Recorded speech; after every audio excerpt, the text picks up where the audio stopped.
Hello दोस्तों, आज हम लोग देखेंगे कि जो डीएलएड आया हुआ है, ठीक है, उनका अप्लाई कैसे करें, पेमेंट कैसे करें। पेमेंट में बहुतों को कन्फ्यूजन था, ठीक है, तो उनको हम लोग कैसे सही करें, कैसे पेमेंट करें, ठीक है, ताकि मेरा डीएलएड का अप्लाई सक्सेसफुल हो। तो उसके लिए हम लोग चलते हैं क्रोम पे, ठीक है। यहाँ पे हम लोग आ जाते हैं वेबसाइट पे। देखिए यहाँ पे फास्ट जॉब एक ऑफिशियल वेबसाइट है, ठीक है, जो बहुत तेज़ हम लोगों को जॉब वगैरह के बारे में जानकारी देता है, तो वहीं से हम बताते हैं। ठीक है, इसका जो डीएलएड है वो 18 तारीख से स्टार्ट हुआ है और जो 1/9 तक चलेगा, बोले तो 1 सितंबर तक चलेगा इसका अप्लाई, ठीक है। और उसके बाद इसमें मेरिट लिस्ट आएगा। मेरिट लिस्ट आने के बाद इसमें जिसका सिलेक्शन होगा, ठीक है, वो अपना एडमिशन कर सकते हैं, ठीक है। तो इसमें देखिए बिहार के टोटल ज़िलों में लगभग आया हुआ है, ठीक है। अब जिस ज़िले से है यहाँ से अप्लाई कर सकते हैं, अररिया, औरंगाबाद, बांका वगैरह जहाँ भी है, ठीक है, यहाँ से अप्लाई कर सकते हैं, ठीक है। ये सारा दिया हुआ है बिहार के ज़िले। अब यहाँ पे आते हैं तो नोटिफिकेशन वगैरह दिखा रहा है। चलिए हम लोग नोटिफिकेशन में डायरेक्ट चलते हैं अप्लाई करने के लिए, ठीक है। तो यहाँ ऑफिशियल वेबसाइट पर क्लिक करके भी हम लोग पहुँच सकते हैं डायरेक्ट, ठीक है। तो अभी हम लोग इतना दूर नहीं जाके, हम लोग जिस ज़िले से बिलोंग कर रहे हैं उस ज़िले के सामने यहाँ पे दिया गया है क्लिक हियर, जैसे शेखपुरा का है या फिर जहाँ भी है, सोलापुर, सीतामढ़ी, ठीक है। आगे हम लोग अभी किशनगंज के लिए कर रहे हैं, तो हम यहाँ किशनगंज देखेंगे और उसका ऑफिशियली वेबसाइट जो भी सामने दिया गया है किशनगंज का, उस पर क्लिक करेंगे कि हर ज़िला पे एक एक डाइट सेंटर होता है जहाँ से आप डीएलएड कर सकते हैं, ठीक है। किसी दूसरे ज़िले से भी कर सकते हैं, लेकिन अपने ज़िले से करेंगे तो उसमें हमको ज़्यादा सही रहेगा, क्योंकि जो जिस ज़िले का है उसको मान्यता पहले दिया जाएगा, फिर दूसरे ज़िले वाले को बाद में दिया जाएगा। इसमें सीट ज़्यादा नहीं रहता है। तो यहाँ पे हम जैसे ही क्लिक करेंगे तो मेरे पास एक ऑफिशियली पेज खुल जाएगा इस तरह से, जिला शिक्षा एवं प्रशिक्षण संस्थान डाइट किशनगंज आ रहा है, ठीक है। तो इसमें हम लोग चलते हैं कि पेमेंट का सबसे पहले समस्या को सॉल्व करते हैं, क्योंकि अप्लाई करने से पहले, फॉर्म भरने से पहले हमको पेमेंट करना अनिवार्य होता है, ठीक है। पेमेंट करना इसलिए अनिवार्य होता है क्योंकि जब हम फॉर्म भरेंगे तो वहाँ पे हमको पेमेंट रेफरेंस नंबर एक मांगता है कि भाई पेमेंट आप की हो तो उसका रेफरेंस नंबर क्या है, ठीक है। तो वो रेफरेंस नंबर हम पहले पेमेंट करने के बाद ही हमको प्राप्त होता है, ठीक है। तो जब भी अप्लाई करें डीएलएड के लिए तो सबसे पहले याद रखें कि आप पहले पेमेंट कर लें और पेमेंट का रिसीविंग निकाल लें, उसी पे रेफरेंस नंबर होता है और उसी रेफरेंस नंबर को जो है आगे फॉर्म पे भर के हम सबमिट कर सकते हैं, ठीक है। तो चलिए हम लोग डायरेक्ट चलते हैं यहाँ पे स्टेट बैंक कलेक्ट। तो यहाँ पे देखिए स्टेट बैंक कलेक्ट आ रहा है, ठीक है। अब देखिए इसमें समस्या ये आ रहा है कि भाई स्टेट बैंक कलेक्ट आएगा कैसे, ठीक है, कैसे आया यहाँ पे। तो हम लोग यहाँ पे देखिए जिला किशनगंज पे क्लिक किए थे और यहाँ देखिए आ रहा है इंपॉर्टेंट लिंक में, तो यहाँ देखेंगे स्टेट बैंक कलेक्ट दिया हुआ है और ऑनलाइन अप्लाई फॉर डीएलएड दिया हुआ है, ठीक है। तो स्टेट बैंक कलेक्ट पे क्लिक करने के बाद ये पेज ओपन होता है। अब यहाँ पे डायरेक्ट लिखा हुआ है सिलेक्ट पेमेंट मेथड। तो यहाँ पे देखिए पेमेंट मेथड पे सबसे पहले नेम ऑफ एप्लीकेंट, मतलब जो भी नाम हो आपका, ठीक है, वो नाम आप यहाँ पे फिल कर दें। उसके बाद आपका कॉन्टैक्ट नंबर, बोले तो मोबाइल नंबर जो भी होगा उसको फिल करेंगे आगे आप अपना 10 अंकों का, ठीक है। आगे यहाँ डेट ऑफ बर्थ को फिल करेंगे। डेट ऑफ बर्थ आप देख लीजिए यहाँ पे टाइप नहीं हो रहा है, तो उसके लिए सामने जो यहाँ कैलेंडर दिया हुआ है इसको क्लिक करके हम यहाँ से डेट ऑफ बर्थ को सिलेक्ट कर सकते हैं। इसके बाद रजिस्ट्रेशन आईडी दिया हुआ है, याद रखिए रजिस्ट्रेशन आईडी को फिल नहीं करना है, क्योंकि रजिस्ट्रेशन आईडी हम फॉर्म अप्लाई करने के बाद ही हमको प्राप्त होता है, ठीक है। और यहाँ पे सिर्फ अपना date of birth, contact number और अपना नाम से हम फिल कर लेंगे फॉर्म को। और यहाँ रजिस्ट्रेशन आईडी नहीं देना है, नहीं देने से इसमें कोई इफेक्ट पड़ने वाला नहीं है, क्योंकि रेफरेंस नंबर हम एडमिशन के टाइम में देते हैं तो वो दोनों ऑटोमेटिक लिंक हो जाता है, ठीक है, सारा चीज़ पता चलता है। यहाँ पे कैटेगरी वाइज जो एडमिशन फ़ी है फर्स्ट ईयर सेकेंड ईयर का, वो देखिए बहुत कोई कंफ्यूज क्या हो रहा है कि भाई ये यहाँ जो पेमेंट दे रहा है क्या एक ही बार अभी पेमेंट करना होगा, ये 11,000 या जो भी 7,000 अपने अपने कास्ट के हिसाब से इसमें पेमेंट दिया गया है। तो ऐसा नहीं है, अभी सिर्फ हमको 100 रुपया पे करना है अप्लाई के लिए, ठीक है। इतना रुपया अभी पे नहीं करना है। ये जो पेमेंट यहाँ दिख रहा है ये एडमिशन के टाइम में करना है। जब मेरा लिस्ट में शॉर्ट लिस्ट होकर मेरा नाम आ जाएगा और हम एडमिशन करने के लिए जब सेलेक्ट हो जाएंगे, उसके बाद हमको ये जो पेमेंट है वो फर्स्ट ईयर में देना होगा, ठीक है। जैसे आप जनरल है तो 11,500, EWS को भी 11,500 है, BC को भी 11,500 है और EBC को भी 11,500 है, ठीक है। इसमें SC को 7,000 दिया हुआ है, ST को 7,000 दिया हुआ और हैंडीकैप्ड अगर दिए हैं आप तो उसको भी 7,000 रुपये पेमेंट करना है। तो आप जो भी हैं यहाँ से हम सिलेक्ट कर लेंगे पेमेंट। ये फर्स्ट ईयर का अभी पेमेंट नहीं करना है, ये पेमेंट करना है जब आपका एडमिशन होगा लिस्ट आने के बाद उसके बाद, ठीक है। तो इसमें घबराना नहीं है कि भाई इतना पेमेंट क्यों हो रहा है। अभी हम पेमेंट भी करेंगे तो ये पेमेंट नहीं करेगा, मात्र 100 रुपया कटेगा, ठीक है। अब यहाँ पे आता है तो लिखा हुआ है सेकेंड ईयर एडमिशन फ़ी, कि दूसरा ईयर में जब हम एडमिशन करेंगे तो कितना पेमेंट करना होगा, ठीक है।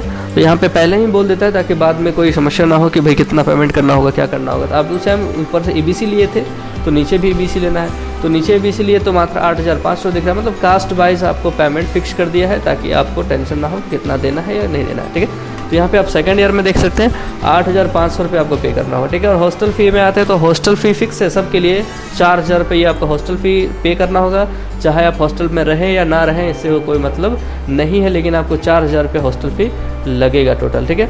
अब यहाँ पे एडमिशन फ़ी आ रहे हैं तो हमको मालूम है कि जो एडमिशन फ़ी है अभी फ़िलहाल पूरे ज़िले के लिए 100 रुपया ही है, ठीक है। मतलब आप किसी भी ज़िले से बिलोंग कर रहे हैं आपको मात्र 100 रुपया भी पे करना है, ठीक है। फिर यहाँ रिमार्क पूछ रहा है कि भैया रिमार्क में क्या डालेंगे, तो रिमार्क में आपको डालना है,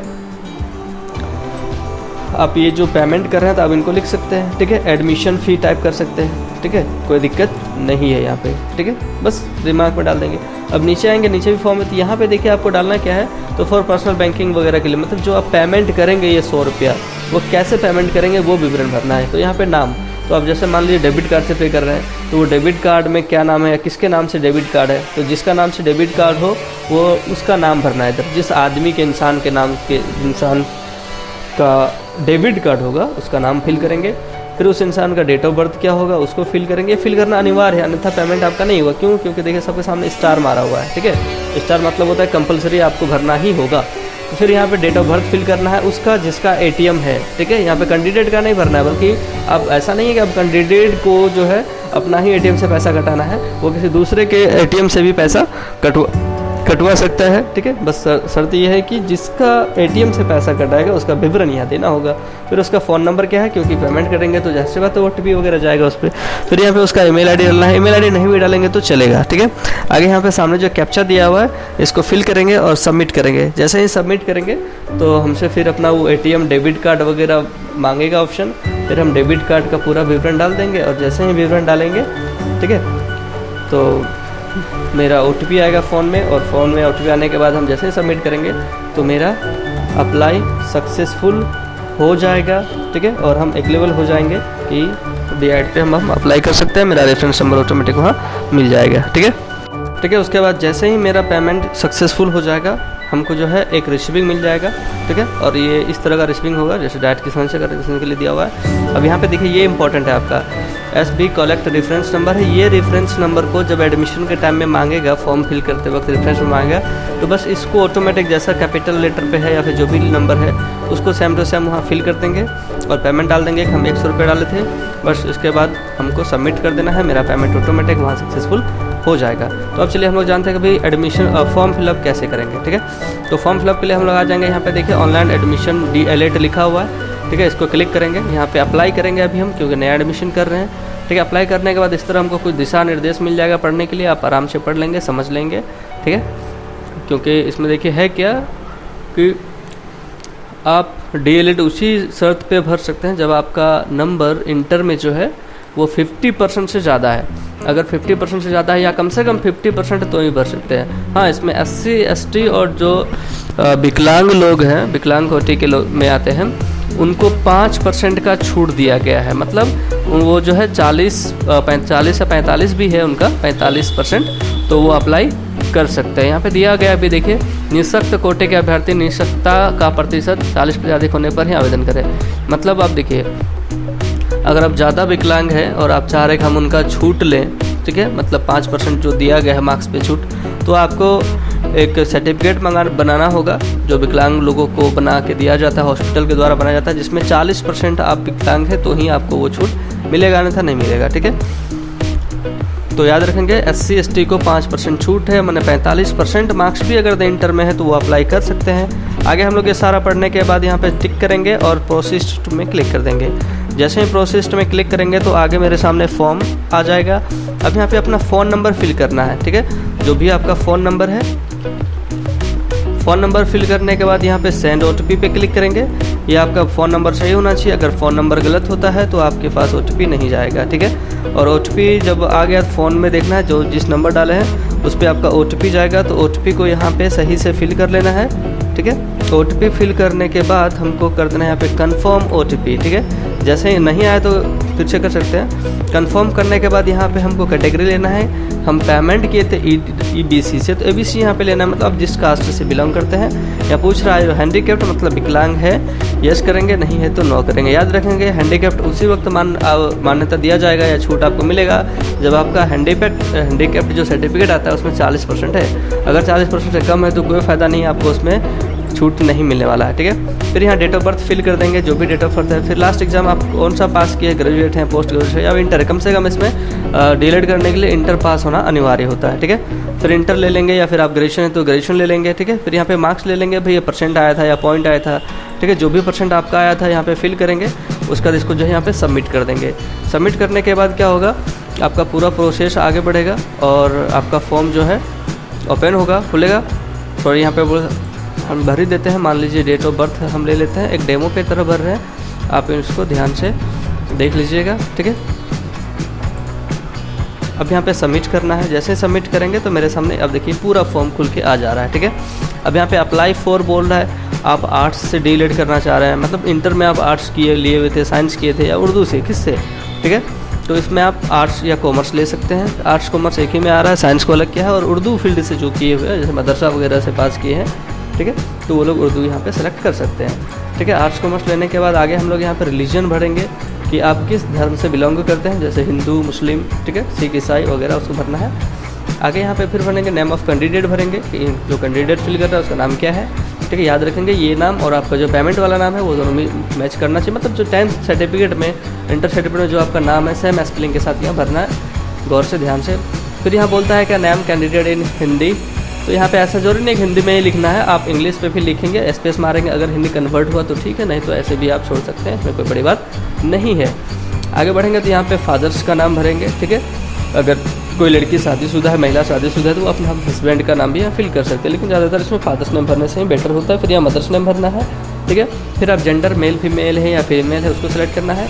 आगे यहाँ डेट ऑफ बर्थ भरना है। फिर अपना मोबाइल नंबर बाय डिफ़ॉल्ट आपका आएगा, क्योंकि आप इससे पहले आपका जो OTP आया था उसी फ़ोन नंबर पे आया था, तो वही फ़ोन नंबर यहाँ ऑटोमेटिक शो कर जाएगा। ईमेल ID यहाँ देना अनिवार्य है, ठीक है, क्योंकि जो भी इन्फॉर्मेशन होगा वो आजकल या फिर तो ईमेल, मतलब ज़्यादातर ईमेल पे ही आता है, कभी कभी जो है मैसेज वगैरह आता है। यहाँ पे आधार नंबर फिल करेंगे। फिर यहाँ पे आपका ग्रेजुएशन जो भी परसेंटेज था वो ऑटोमेटिक आ रहा है। यहाँ पे विलेज आपका एड्रेस भरना है कि आपका घर कहाँ है, पोस्ट ऑफिस, ठीक है, भाया, पुलिस स्टेशन, पिन नंबर, और यहाँ पे आपको डिस्ट्रिक्ट लेना है। जैसे ही आप यहाँ पे स्टेट लेंगे ऑटोमेटिक उसी स्टेट का डिस्ट्रिक्ट आ जाएगा, ठीक है। आगे यहाँ पे अगर सेम जो एड्रेस है वर्तमान में भी अभी भी है, तो यहाँ पे क्लिक कर देंगे ऑटोमेटिक, तो जो भी ऊपर आप फिल किए थे वो नीचे बाय डिफ़ॉल्ट फिल हो जाएगा, ठीक है। आगे बढ़ेंगे तो यहाँ पे उर्दू कैटेगरी, तो याद रखिए यहाँ पे ऑटोमेटिक नो होता, हम यहाँ यस नहीं कर सकते हैं। क्यों? क्योंकि वहाँ पे शुरू में जब हम लोग अप्लाई कर रहे थे तो वहाँ पूछ रहा था, ठीक है, आप किस कैटेगरी के तहत आते हैं, तो आर्ट्स, कॉमर्स, साइंस और उर्दू था, तो वहाँ पे हमने आर्ट्स लिया था, इसलिए यहाँ पे उर्दू कैटेगरी को नो आया हुआ। अगर तो वहाँ उर्दू लेते तो यहाँ पे उर्दू कैटेगरी यस आ जाता, ठीक है। फिर यहाँ पे हम यूनिवर्सिटी डालेंगे कि आप जो यहाँ पे 10th स्टैंडर्ड पास किए हो किस यूनिवर्सिटी से या बोर्ड से किए हैं, तो हम लोग याद रखेंगे जो 10th होता है वो BSCB पटना से हम लोग किए हैं, या फिर आप जहाँ से किए हैं उस बोर्ड को यहाँ फिल करेंगे। आगे यहाँ पे नेम ऑफ इंस्टीट्यूट बोल रहा है, मतलब आप किस स्कूल से पास किए हैं, स्कूल का नाम यहाँ भरना है, ठीक है। मार्क्स ऑफ 10th माने होता है कि आप कितना नंबर लेके आए थे 10th में, टोटल मार्क्स कितना था, कितना परसेंट आया, ठीक है, और कब पास किए थे, ठीक है। परसेंट ऑटोमेटिक कैलकुलेट कर लेगा, ठीक है, और कब पास किए थे यहाँ फिल करना है। फिर उसी तरह से हम आप इंटर कहाँ से किए, किस बोर्ड से, BSCB पटना या CBSE, और यहाँ पे इंस्टीट्यूट किस स्कूल से पास किए थे, मार्क्स कितना आया था आपका और टोटल नंबर कितना था, परसेंट ऑटोमेटिक कैलकुलेट करेगा, और कब पास किए थे उसको डालना है। फिर यहाँ पे ग्रेजुएट पूछ रहा है, ठीक है, कि आप ग्रेजुएशन कहाँ से, किस यूनिवर्सिटी से किए उसको फिल करना है, कौन सा इंस्टीट्यूट से पास किए मतलब स्कूल से, ठीक है, कॉलेज से, यहाँ पे कॉलेज भरना होगा आपको, और कितना नंबर आया, टोटल मार्क्स क्या था। याद रखें ग्रेजुएशन वाला जो है अपना जो ग्रेजुएशन जो जिस सब्जेक्ट से, जो ऑनर्स जिस सब्जेक्ट से कर रहे हैं उसी सब्जेक्ट्स को भरेंगे, बाकी को भरने की ज़रूरत नहीं है, और कब पास किए उसको भरना। याद रखेंगे अगर हम इंटरमीडिएट सेलेक्ट करेंगे तो यहाँ पे जो ग्रेजुएट वाला ऑप्शन है ये नहीं आएगा तो इसमें जो स्टार है ये लगा हुआ नहीं रहेगा, इतना याद रखेंगे। ऐसा नहीं है कि सबको भरना है, ग्रेजुएट है वो भी, ठीक है। मेरा इसलिए आ रहा है क्योंकि हमने शुरू में ही जब हमसे क्वालिफिकेशन पूछ रहा था तो हमने ग्रेजुएशन दिया था, इसलिए हमसे यहाँ पूछ रहा है। अन्यथा अगर इंटरमीडिएट देते तो यहाँ पे बस ये 2 ही ऑप्शन आता है, ये तीसरा नहीं आता, याद रखेंगे, ठीक है। आगे देखिए यहाँ पे जो पूछ रहा है, हम लोग इससे पहले पेमेंट किए थे, ये देखिए स्टार मारा हुआ है, मतलब हम लोग पेमेंट से पहले फॉर्म भर ही नहीं सकते हैं। ठीक है, यहाँ पे देखिए SBI कलेक्ट रेफरेंस नंबर मांग रहा है, तो हम लोग देखिए यहाँ पे SBI कलेक्ट रेफरेंस नंबर है, तो ये रेफरेंस नंबर जो है DUF 70 इतना इतना वगैरह जो भी है, इसको हम अपना एप्लीकेशन फॉर्म में अप्लाई करेंगे। यहाँ पे सेम टू सेम टाइप करेंगे। फिर पेमेंट डेट पूछ रहा है कि आपने पेमेंट कब किया है। ठीक है, तो जो भी पेमेंट डेट होगा हम भर देंगे, जैसे शुरू में ही डेट आया था 20 अगस्त, तो जो भी डेट है आपका आपके स्लिप में, ठीक है, पेमेंट स्लिप में, उसको यहाँ फिल करेंगे। अब देखिए समस्या आ रहा है कि लेना क्या है, क्या क्या डॉक्यूमेंट चाहिए। तो याद रखेंगे अप्लाई से पहले एक चीज़ और कि डॉक्यूमेंट को टोटल जो है 250 KB से कम, कितना 250 KB से कम पहले ही बना कर रखेंगे JPG फॉर्मेट में। ठीक है, जिसमें सबसे पहले आपका आता है, देखिए यहाँ पे लिखा हुआ है document maximum size should be 250 KB, मतलब 250 KB से कम होना चाहिए, कम से कम 250 होना चाहिए, से ज़्यादा नहीं लेगा, एक्सेप्ट नहीं करेगा। ठीक है, तो पहले ये सब बना के रख लेंगे। सबसे पहले आपको पासपोर्ट साइज़ एक फ़ोटो लगाना होगा, फिर अपना हिंदी में सिग्नेचर करना होगा। ठीक है, फिर इंटर का जो है आपको मार्कशीट देना होगा, जाति देना होगा, ठीक है, निवासी देना होगा, फिर पेमेंट स्कैन कॉपी, मतलब अभी जो हम लोग पेमेंट किए उसमें जो हमको स्लिप मिला, ठीक है, उसको भी स्कैन करके यहाँ पे डालना है। ठीक है, उसके बाद है कि सिग्नेचर, मतलब आपका इससे पहले हिंदी में साइन और इंग्लिश में साइन दोनों चाहिए। फिर मैट्रिक का मार्कशीट चाहिए, और ग्रेजुएशन है तो ग्रेजुएशन का मार्कशीट चाहिए। अगर आप ग्रेजुएशन नहीं है, इंटर फिल की है, तो यहाँ पे ये ग्रेजुएशन का जो मार्कशीट मांग रहा है ये भी नहीं मांगेगा। तो इसके अलावा भी आप अगर आपके पास कोई अदर सर्टिफिकेट है तो आप यहाँ पे फिल कर सकते हैं, नहीं है तो कोई बात नहीं है, इसको फिल करने की आवश्यकता नहीं है। उसके बाद यहाँ डिक्लेरेशन पे चेक करेंगे, और चेक करने के बाद हमको यहाँ पे सबमिट एंड प्रीव्यू पे क्लिक करना है। जैसे ही सबमिट एंड प्रीव्यू पे क्लिक करेंगे, मेरा पूरा फॉर्म एक बार प्रीव्यू हो जाएगा। प्रीव्यू को आराम से चेक कर लेंगे ताकि कोई गलत ना हो जाए, क्योंकि ये फॉर्म एक बार भर दिए तो दोबारा एडिट नहीं किया जा सकता है। ठीक है, फिर से हमको कैंसिल करके दोबारा भरना होगा, तो इससे बेटर है प्रीव्यू को थोड़ा आराम से चेक कर लेंगे, और चेक करने के बाद हम फिर से सबमिट पे क्लिक कर देंगे। मेरा फॉर्म सक्सेसफुली हो जाएगा और हमको रिसीविंग आसानी से मिल जाएगा। ठीक है।